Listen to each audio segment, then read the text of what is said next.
Good morning, Boker Tov, and Shabbat Shalom. The opening of this week's Torah portion, Parshah Emor, discusses the laws of the Kohanim, the priests. In temple times, the priests were the rabbis. They officiated in the holy temple. They brought the offerings. They blessed the nation. And they had special laws and regulations to maintain a constant state of holiness and purity. Indeed, until this day, we honor the Kohanim. The first aliyah in the Torah goes to the Kohen in the congregation. On the holidays, the Kohanim go up and bless the Jewish people, just like their ancestors did 3,000 years ago. And one of the laws of the Kohanim, which is still in effect till today, is that a Kohen is not allowed to come in contact with a dead body. In Judaism, there's laws of ritual, spiritual purity, and since a human being possesses a soul, which connects them to God, that represents holiness. Life equals holiness. When a person dies and their soul departs from the body, there's a void. There's a spiritual void because the soul is no longer. And since the soul is no longer present in the body is tamei, and therefore the Kohen cannot come into contact with the dead body, with the deceased corpse. There's only 7 exceptions. God forbid if the Kohen loses their mother, father, brother, sister, son, daughter, or spouse, that's the one funeral that they could attend. And until today, Kohanim do not attend funerals.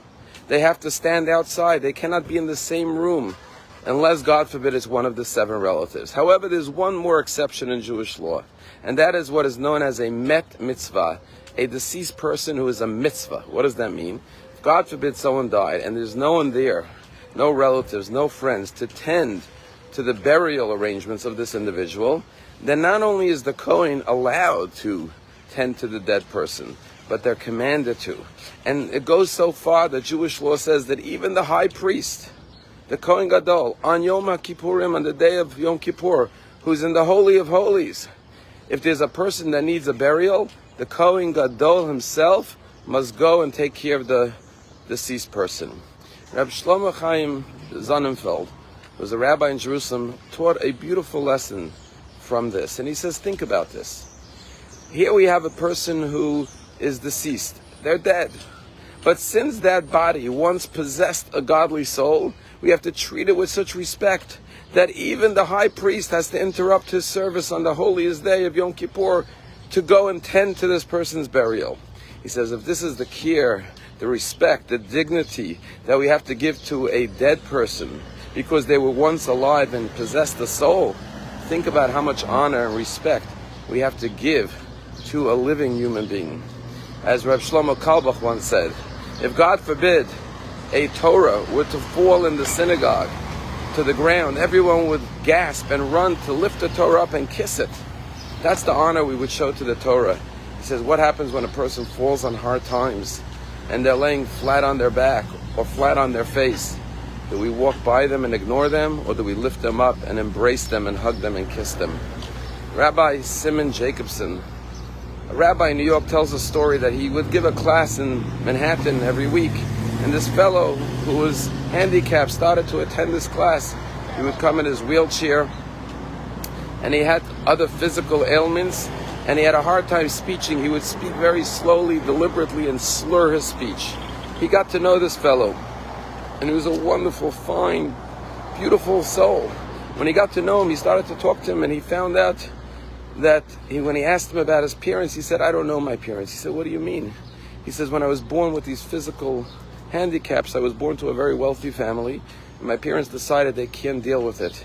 So they put me in an institution, and they set me up financially, but I don't even know who they are. I know who they are, but I have no relationship with them. They don't want to have anything to do with me. Rabbi Jacobson was heartbroken to hear this. He said, can I call your parents? He says, yeah, I know who they are, but they don't want to have anything to do with me. He called the mother, Rabbi Jacobson, and he said, I met your son. He's such a sweet, beautiful soul, kind person. I want you to get to know him. And the mother said, I'm sorry, but when he was born, my husband made a decision that we can't handle it. It's too much of a burden. And we gave him up, and we have nothing to do with him anymore. And Rabbi Jacobson pressed on until finally she said, well, if you want, you can call my husband. He called the husband, who once again said, no, we cannot handle it. We gave him up as a child. We don't want to open that door again. Rabbi Jacobson said, please just meet him. You'll be so proud of him. Finally, the father relented and said, okay, if you come with him, we could meet.